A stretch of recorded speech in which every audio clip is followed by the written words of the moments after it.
People say they like my stories. So I have 4 stories here I'm going to tell because I'm afraid they'll never be associated with anything else I say, and then I'll never get to tell them to you, and they're really funny. And they're true stories that really happened. And we all like to laugh at a real joke, not just made up jokes. But first of all, I have to tell you about my favorite perfume that sold out. Maybe they have it in now. All right, I put this on, and it's about, you think, I don't smell it anymore. This doesn't stay with me. This is not, nobody can smell it. It doesn't work. I need the real stuff. Wrong. I went someplace tonight and I sprayed it on earlier before I left, I didn't smell it on me anymore. I just thought, darn. But I went to the place I went to, and then the lady goes, oh, you smell good. So I'm like, I couldn't smell it on me, but other people can. I think we get used to it because we're smelling it and breathing it, and then we just get used to it. And then, so I'm going to spray some on my husband, and then I'm going to keep going back and testing it to see if I smell it on him. He might not like it, but, he has to deal with some things because I'm the boss. Not really. We work together in tandem. Is that a word? I know sometimes, and I watch over my videos I make, and I make up, I contradict myself, and I make up words, and I don't finish sentences. What can I say? You just got to keep up with me and know what I mean, not what I say. Anyway, excuse the problem with me. In my brain, I have it all straight. It's just when it comes out, it's not so straight. So, anyway, I'm going to get to my stories. I know I say anyway a lot. So, I'll try to work on that, but I bet it's not going to happen. I could say it right now, but I won't. Okay, my first story. Jamie, my husband, this was several years ago, a lot of years ago. And, he was really busy working all the time. Well, we had bought this car. It was only like 2 years old. And it was a Ford Contour, red one. And I was excited because, I was a poor lady when he married me. And I never had a car this good before. So I was really excited. And it was a little red one, real cute and stuff. Well, right after we got it, not very soon after we got it, the engine blew. No fault of ours, and it was under warranty, and so we took it, they took it back in, and they're going to fix it. But the problem was, it was so new a car, they didn't have engines for it or something. Anyway, it took forever to finally, get done. We kept waiting and waiting, and all we had was his pickup for a car. And that was not very fun. I don't like driving big old trucks. I'm short, So then they said it was going to be done this week, so we're waiting and waiting. And so I told Trevor, my son came, and I said, Trevor, just call down there and ask him. Because, I'm sick of asking him and was embarrassed. So I said, call down that car place, see if the car's done yet. So Trevor did, and he pretended he was Jamie. So he picks up the phone and said, calls the Ford place. This is Jamie Burton. Is our car done yet? And then the guy goes, Jamie, didn't you just pick that car up a few minutes ago? Trevor's going, oh, yeah, I guess I did. And then he hung up. He goes, Mom, we made Jamie look like, stupid. I said, it'll be fine. Anyway, we still laugh at that. All right, the next story was my dad and my mom.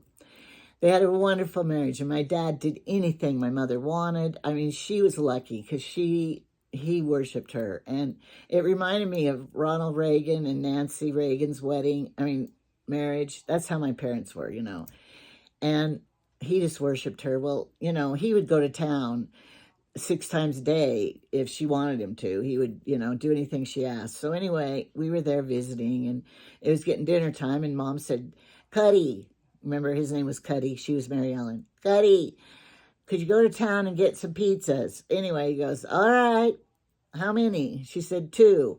So he ran to town, obeying her.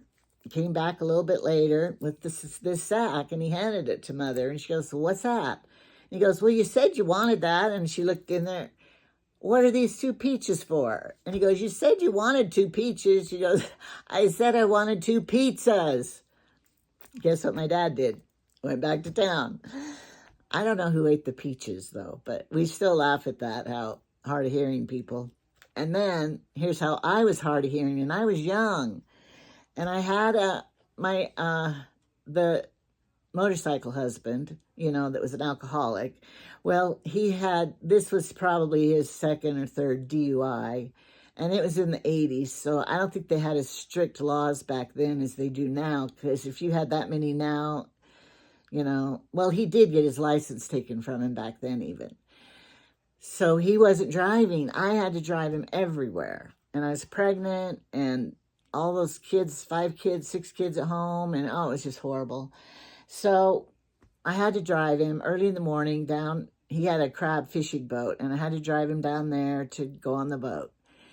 And it was, some mornings you don't want to get up that early, and you don't want to have to drive somebody, and you're mad at them because they got a DUI and they're idiots. And so I was not in a very good mood. And every time I'm driving, to me, he should be appreciative that I was driving him everywhere. But no, he would just complain about my driving and be a backseat driver. And, it was horrible. One time he got mad and he pulled the visors off of the car. Did you know they come off? He just pulled them right off and wrecked the car. And, it was horrible. Anyway, so one day I'm driving him early in the morning. And he goes, rush long. And I'm going, I am going the speed limit. I'm not going to rush any faster than what I'm driving. And then he said, he got mad at me. He goes, I said, there's rush long. I thought he told me to rush along. Anyway, he didn't get mad that time, and we laughed. It was funny.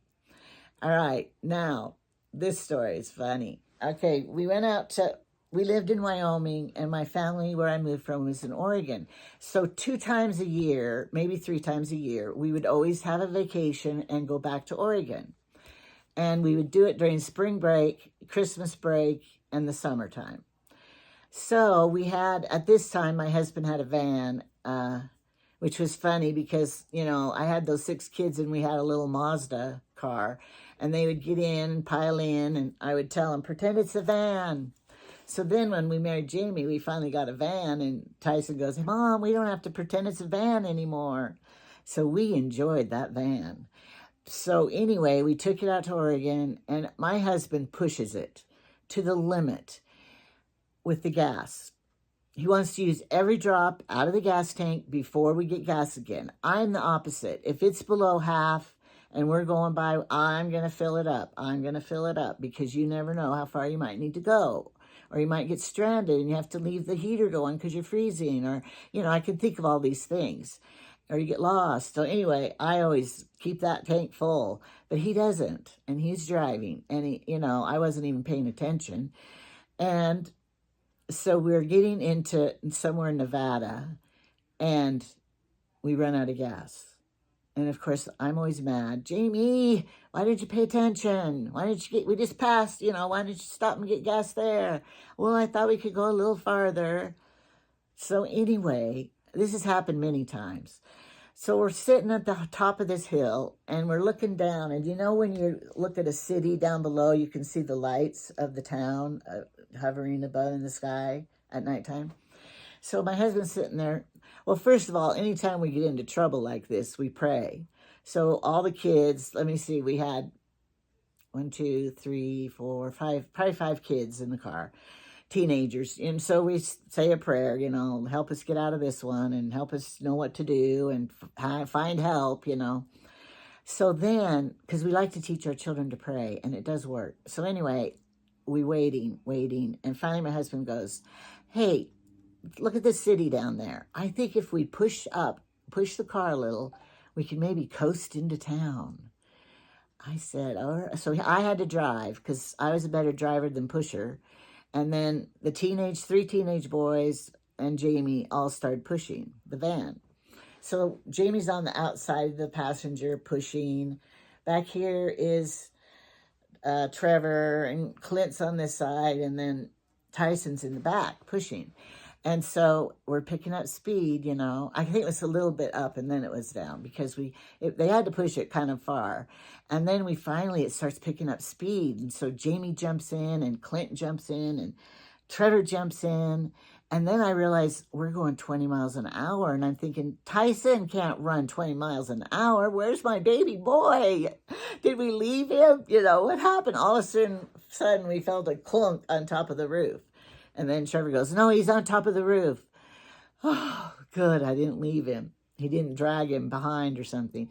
So then pretty soon he hammers on the window, hand me a coat, because it was freezing up there.